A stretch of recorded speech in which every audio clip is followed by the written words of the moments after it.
Hey everyone, it's Fahan, and you're listening to the Nisa Invest Tea Talk podcast.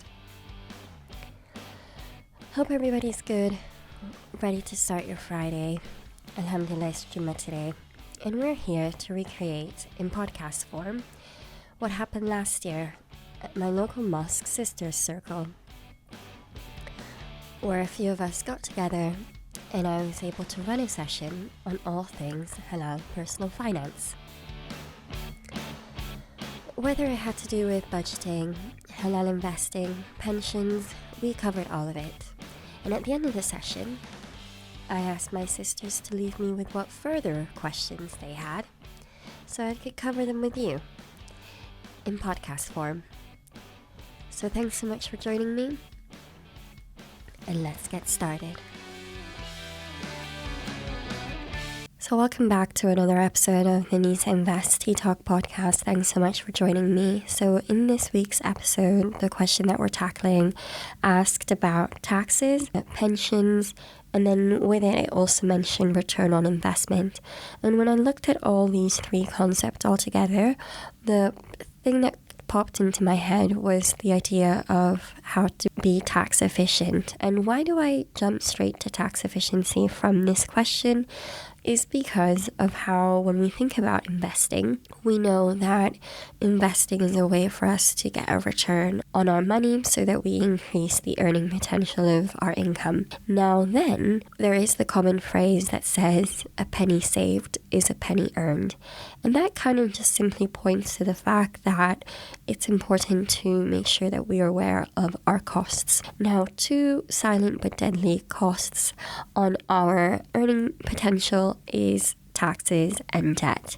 And there are ways for us to think about those two through the lens of wanting to maximize the overall outcome, not just simply thinking about the return on investment, but rather how is it that paying attention to how to tackle debt effectively and recognizing the impact that it could have on our earning potential in the future, and also similarly thinking about ways for us to be tax efficient both from the get-go before we get our payslip to also the amount of money that comes into our account.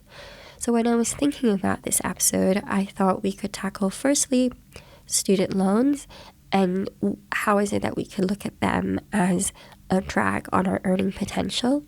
Second, the idea of using pensions as a way to be more tax efficient and as a way for us to boost the size of the pie that we are aiming to get to, which is the purpose for us to choose to want to invest in a pension to begin with. And then lastly, how is it that we can make the trade-off to the options that we have through ISAs for investing with the money that does hit our current account. Now, this is all for education purposes only, and it's a fun exercise for us to not get bogged down on the detail, but more make sure we maintain a bigger picture. And the first is to simply realize that on the other side of any return that you could get, there is a commensurate cost that it took you to get there. And the only way that we end up with value in the end is making sure that the correct one outweighs the other. So thanks so much for joining me. Just to set this up, why is it that we're thinking about debt and taxes together, and how is it that we're viewing them as a cost? Now, if I had to group those two and in high level terms explain this, I would say that they are the opposite of a return on investment, and they represent partly the cost of capital. Now, cost of capital sounds like a fancy term, but it's one that companies use all the time as a way for them to identify and balance out investment decisions. And we can similarly apply that to our lives. So what does that mean? So if you were a CFO of a major company, the decision that you would have your advisors help you with is simply to understand if your return on investment of the decision that you're trying to make will be greater than the costs involved. So ultimately, the people that gave you the money, meaning the wider stock market and its investors, they feel like that they're gonna get value out of it.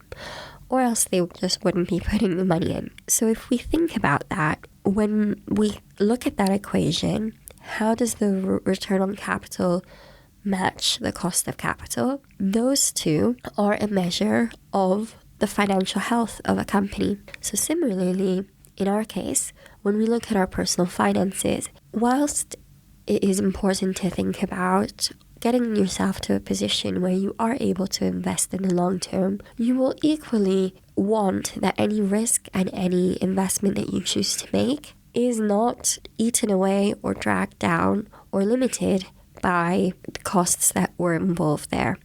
And the two that we mentioned were taxes and debt. And both of them, we can find more about them in our payslip. The same way that perhaps the CFO would look at their company's income statement. So let's start with the first one. I said that for the first part, I would focus on student loans specifically. So the way the payoff plan works in the UK is that you pay off a certain amount. If you had taken out student loans and then you're wondering, the way that it's presented to you is that it says that after earning over a certain amount, you'll be paying a certain percentage of your salary towards paying down those student loans, and that over a certain amount of time, they get written off, or equally, if you pass away, they also disappear.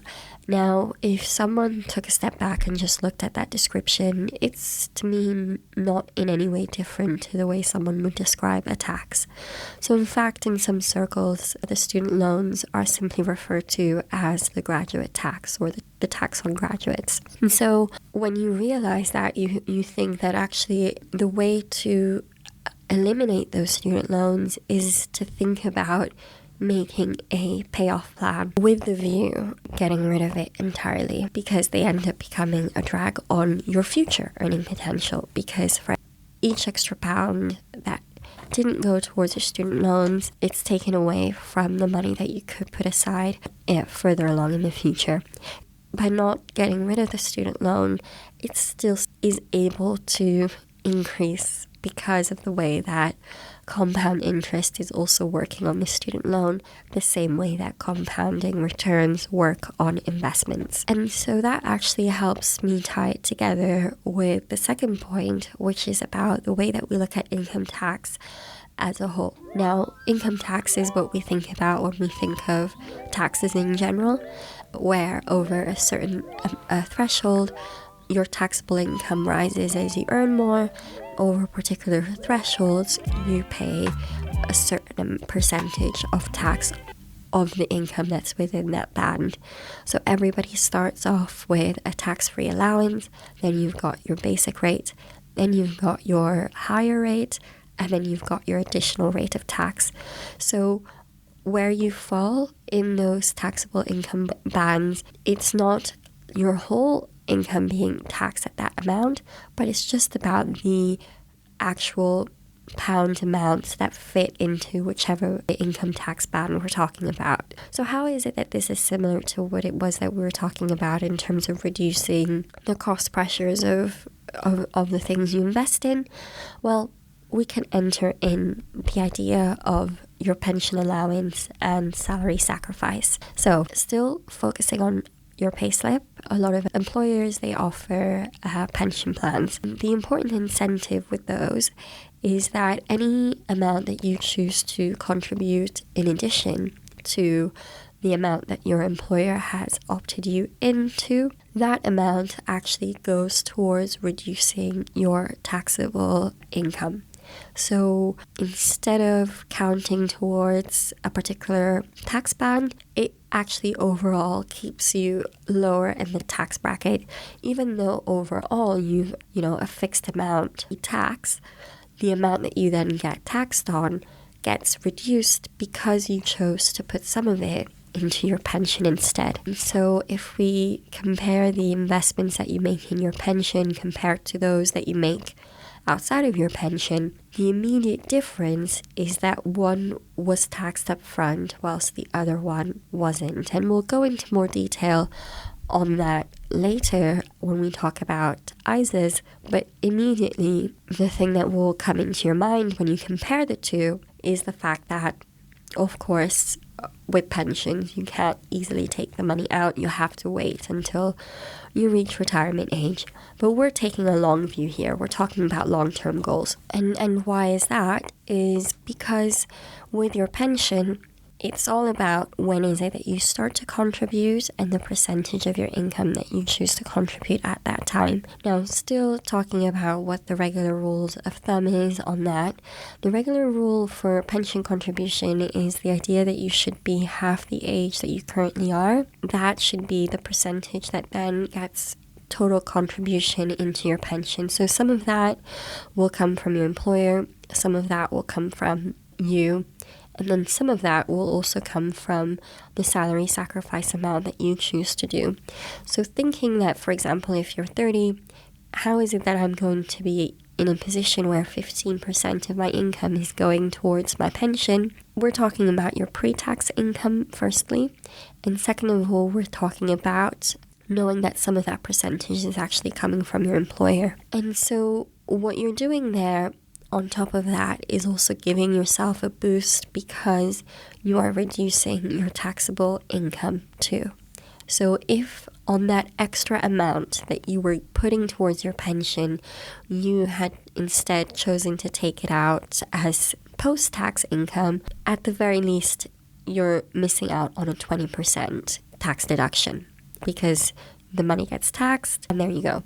So that is the idea of keeping an eye on your costs, because 20%, if someone told you you could get a 20% return on something, 20% is a sizable amount to consider, but we're talking about a sliver, a portion of your income tax. But yeah, it is still something to think about. And that's the whole idea about salary sacrifice.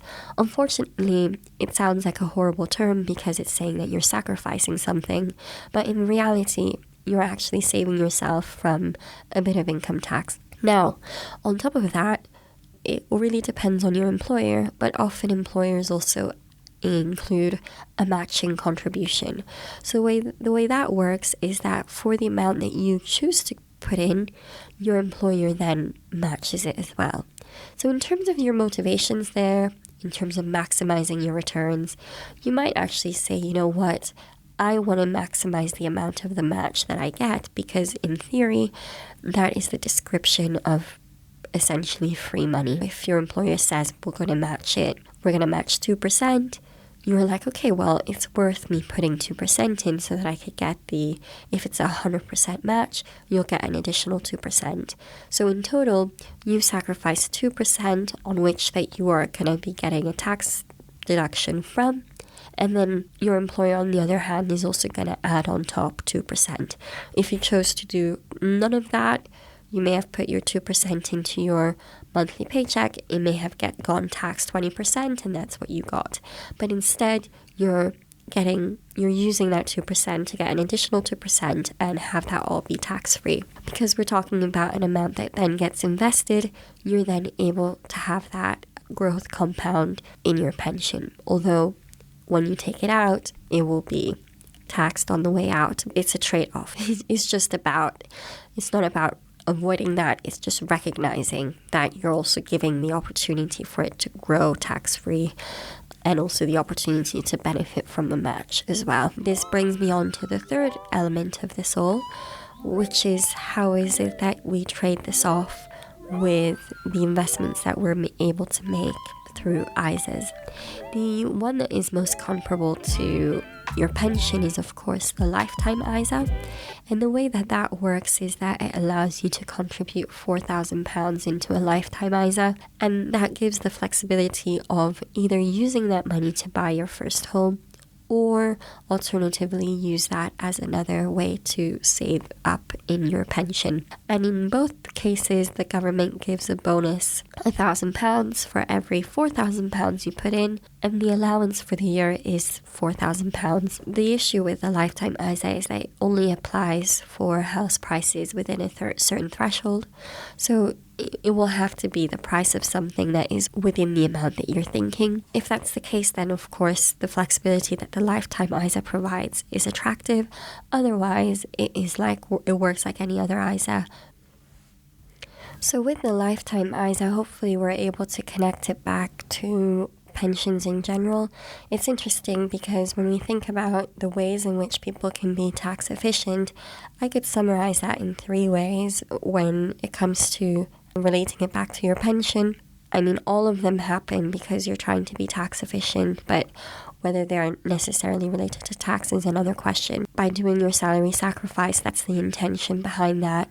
You're able to contribute to your pension and get tax relief on top.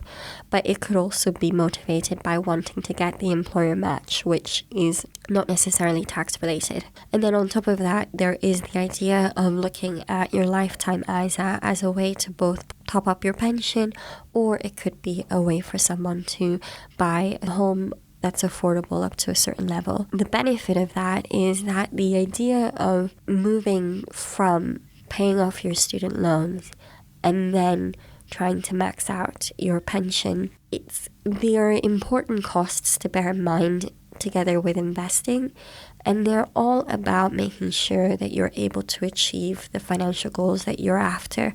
But it's useful to think about how all these 3 are kind of connected, because ultimately the point of this particular episode was just to emphasize that it's not just the benefit isn't just to focus on one side of the coin, and it's good to also look at the other. And so here we're trying to balance the idea of what does a return on your investment look like versus the cost that it took to do it. So recognizing that actually maximizing the potential of any income that you have is the goal, whether you do that by being more tax efficient up front and then thinking about ways to invest, is all going towards the same formula, which is helpful to keep an eye on the actual value that you're bringing. Knowing the levers that you have at your disposal, I feel it can be really empowering, which is what I wanted to try to get across in this episode, is that all of these terms, they kind of are quite complicated,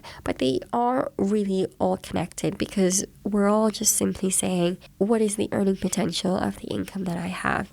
Knowing that there is a way that I could, put it into the market, but equally there is the side of it that is relating to the costs. In previous episode, we talked about our personal costs, but here instead, we're talking about the costs that, no one can avoid, such as taxes.